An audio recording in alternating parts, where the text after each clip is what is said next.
అందరికీ నమస్కారం అండి. ఫ్రెండ్స్, మనకి ఇప్పుడిప్పుడే ఉద్యోగ పెన్షనర్లకు సంబంధించి మరొక ముఖ్యమైన అప్డేట్ అయితే రావడం జరిగిందండి. ఇక్కడైతే చూసినట్లయితే సిపిఎస్ రద్దు చేసి పాత పెన్షన్ విధానం తీసుకురండి.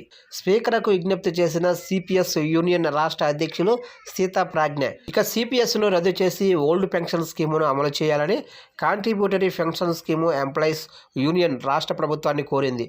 ఈ మేరకు యూనియన్ రాష్ట్ర అధ్యక్షులు సీతాప్రాజ్ఞ, కోశాధికారి నరేష్ గౌడ్ మరియు హైదరాబాద్ జిల్లా అధ్యక్షులు నరేంద్రరావులు ఆదివారం హైదరాబాదులో శాసనసభ స్పీకర్ శ్రీ గడ్డం ప్రసాద్ను కలిసి 2004 సెప్టెంబర్ 1 నుండి రాష్ట్ర ప్రభుత్వం ఉద్యోగులకు అమలవుతున్న సిపిఎస్ విధానాన్ని రద్దుపరిచి పాత పెన్షన్ విధానాన్ని అమలు చేయాలని వినతిపత్రం సమర్పించారు.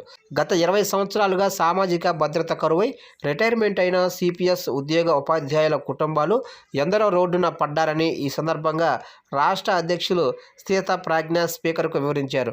2004లో ప్రవేశపెట్టిన ఈ విధానం కేవలం కార్పొరేటర్లకు పెట్టుబడులు పెంచే పెన్షన్ విధానం అన్నారు. ఇక ఇటీవల కేంద్రం ప్రకటించిన ఏకీకృత పెన్షన్ విధానం వల్ల ఇప్పటి వరకు ప్రజల సొమ్ము, ప్రభుత్వం వాటా, ఉద్యోగి వాటా కలిపి 20% షేర్ మార్కెట్లోకి వెళ్ళింది. కానీ ఈ ఏకీకృత పెన్షన్ విధానం వల్ల 28.5% షేర్ మార్కెట్లోకి పెట్టుబడులుగా వెళ్లటం జరుగుతుందన్నారు. దీంతో ఉద్యోగ ఉపాధ్యాయులకు సామాజిక భద్రత లేకుండా పోతుందని వాపోయారు.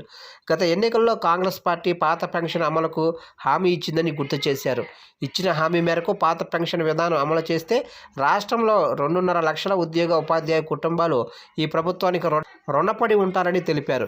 ఈ విషయంపై స్పందించిన స్పీకర్ ముఖ్యమంత్రి రేవంత్ రెడ్డి దృష్టికి ఈ సమస్య తీసుకెళ్తానని హామీ ఇచ్చారని యూనియన్ నేతలు తెలిపారు. ఈ కార్యక్రమంలో సిపిఎస్ యూనియన్ హైదరాబాద్ జిల్లా ఉపాధ్యక్షులు అశోక్ రెడ్డి, సునీల్ పాల్గొన్నారు.